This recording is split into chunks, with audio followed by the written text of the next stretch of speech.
So NCS is a national project. It's a personal and social development programme for school leavers effectively, whether that's from year 11 traditionally, or you can be involved even after year 12. It's for 15 to 17 year olds to help with that transition period from being classed as maybe a kid at school to going on to more adult life, whether that's sixth form, college, university, apprenticeships, or just looking for full-time employment. The way that we break our NCS project down is into 4 phases. The first phase, which the guys will have taken part in over the last few days, is the Be Epic stage of the programme. This is where they take part in different activities such as tree surfing, kayaking, windsurfing, sailing, paddleboarding, etc. For a couple of reasons. It's just brilliant to do, but also because it's supposed to break down barriers between young people, engage in different ways, also work on some key things such as teamwork, communication, leadership, all different type of buzzwords that are really key for employers in the city.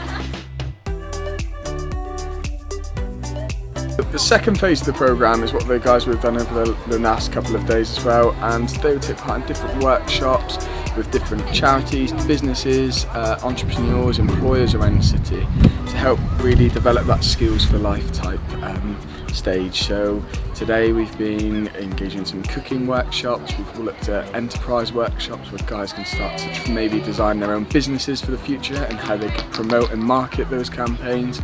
We're around exploring our city tomorrow and engaging in some youth politics before Friday, starting to really launch their social action projects to get ready for their volunteering side.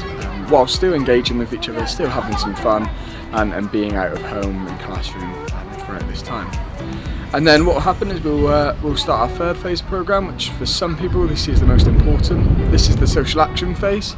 This is where young people in their teams of 15 or 16 get to create their own social action volunteering project around the city, whether that's raising money for a local charity, business or cause, or raising awareness for something they're quite passionate about, online campaigning, however they feel they can give back and have an impact on their local community. Those guys will engage. And the idea of the programme is the first phase, they've worked on their teamwork, communication, leadership skills. Into the second phase now they've started to build some different skills outside of the classroom to support their GCSEs, A-levels or whatever comes next. And then finally they can actually go to an employer and say, I've given X amount of hours back to my local community, I've raised X amount of money for a local cause or issue, and we really hope that that builds that CV and makes them a more rounded individual for that next stage of life. Myself or some of our recruiting team will come into school at some point and introduce the programme, and then all you have to do as a young person or a parent is go to the website, type NCS into any search engine such as Google, and you can be signed up within 5 minutes. The whole entire programme, including all the activities, all the workshop, all the food, the travel, throughout the entire 3 weeks is £50. It would never cost you any more than £50. And that's not £50 a week, £50 a day, that's for the entire programme. However, if £50 is still a barrier to families and young people across the city, there's ways that we can reduce that cost even further. We can reduce that at the football club at Argyle Community Trust, or we can search for bursaries within NCS, and also we've had some partner charities within the city who also look to fund young people's places for them to make sure every young person is included in this opportunity to come on NCS.